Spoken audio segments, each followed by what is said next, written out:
Hey YouTube, I set up here so that I can show you how to make these 90 bends on a curve. And the problem with it is that I get a lot of emails about this. Now, this is an old rusty piece of sheet metal that was laying outside for a little bit. It still has pretty much of its strength, so just disregard the rust and pay attention to what I'm going to do here. Now if you see there's a line on there, we're going to make believe that line is the inner fender where it turns on a 90. But I need to curve this first before I do that. So the way I would curve this is I would put it in the English wheel and I would press down on one side, on this side. Now I'm doing this quickly, I'm pushing on both sides now, but you would want to be careful that you're overlapping everything here.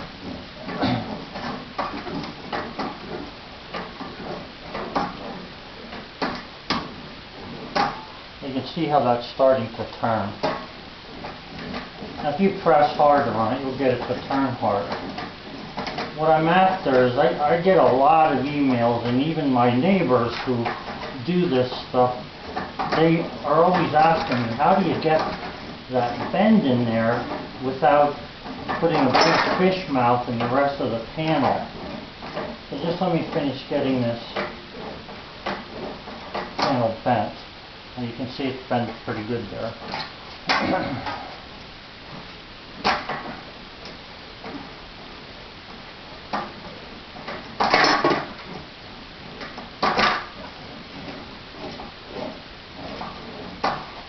Okay, so there's the bend in the panel.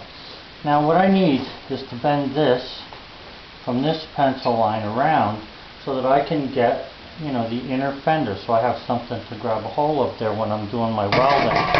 Now here's the thing.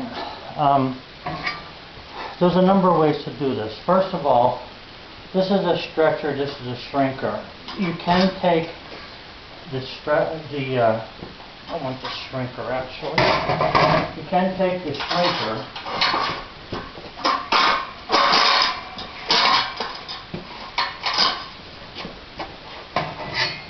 and you can, when you have a little narrow lip like this is about a 1-inch shrinker, and you can put it in there, just put a little pressure on it and start bending it along the line.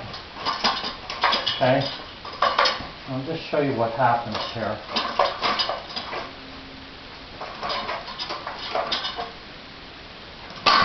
Now if you look at that, you see there's a shape there that I'm sort of fighting, but as I shrink it, it takes that shape out of it. That's what I call a fish mouth.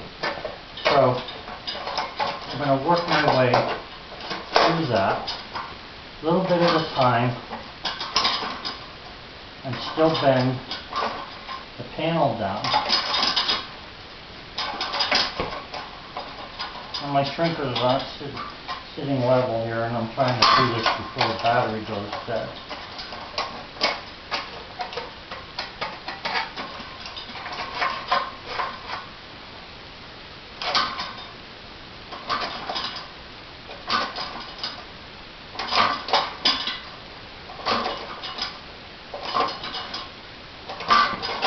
If you look at that, you see there's a pretty big fish mouth in there, and it's actually hard to get through the shrinker.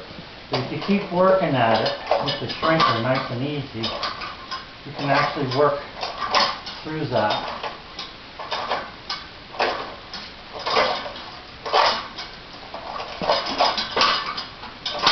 And you can see that I got that fish mouth out of there. Now the panel is still curved, but it's not as hard as it was. So what you do, and there's a number of ways to do this. I'll show you how I normally do it when I'm in a hurry. When I'm in a hurry, what I'll do with this, camera here, better put it behind the sun. It's so sunny out, the camera's not focusing right.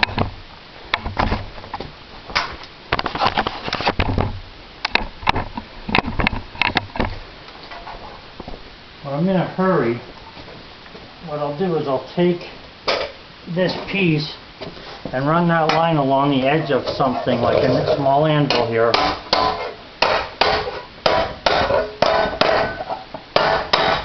Trying to keep the pencil line where it needs to be. Now the problem with this is you see the panel is getting straighter and straighter. Now, let me just take it back over here. So if you work with the shrinker,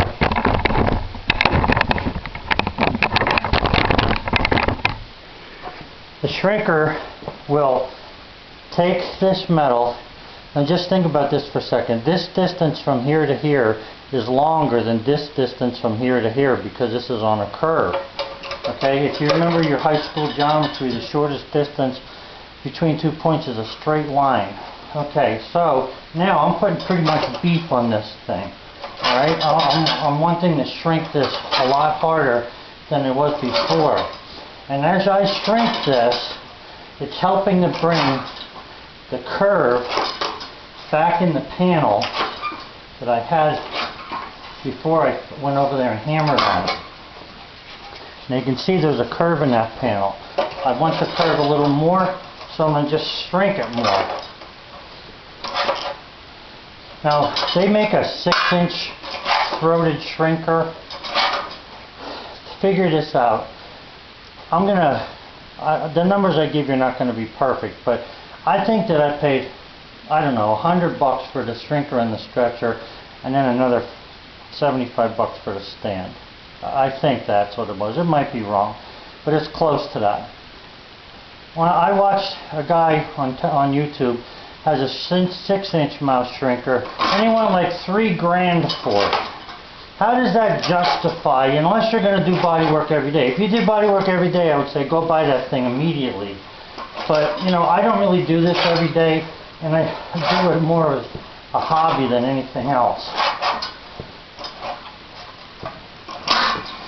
So now you can see I'm getting that shape back that I wanted. And I got a nice smooth edge there, little bump there, and all you got to do to get that bump out of it is just shrink it. Now there is a way to shrink with a hammer. By putting a bunch of dimples in something, you will shrink the metal, and it's a fast way of doing it. The problem is that you end up really having to do a lot of hammering, okay? So that's how I would be making something that's a fender next to an inner fender well. So this is two different planes basically. I mean, this is an arc, so it's not a plane, but it's one arc with a separate 90-degree plane to it. And that's how easy it is. And if you see, I'm stepping on that and I'm pushing in here to get my 90. And at the same time as I shrink that, I'm arcing this panel.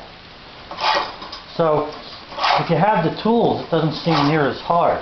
Now I've done this with a hammer already, but I gotta tell you, when you get to be my age, you sort of really need to slow down a little bit. So anyway, that's how I would do that. So all you people that write me and know me, now you see how I put that bend in there. Okay? And with the English wheel, there's a lot of things you can do. Like for instance, I can make this curve any direction I want or turn it out.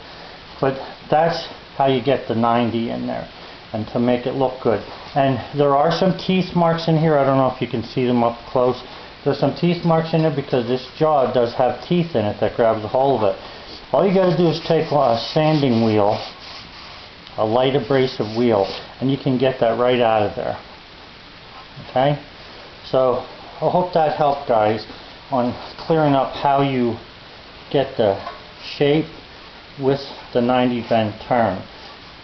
Because when you do it with a hammer, you do end up with a bunch of fish mouths that you have to get out of there. And the way to get them out of there is use a pointy hammer to put little dimples in there, and that'll contract the steel and start pulling this around. Alright guys, thank you for watching. Have a good one.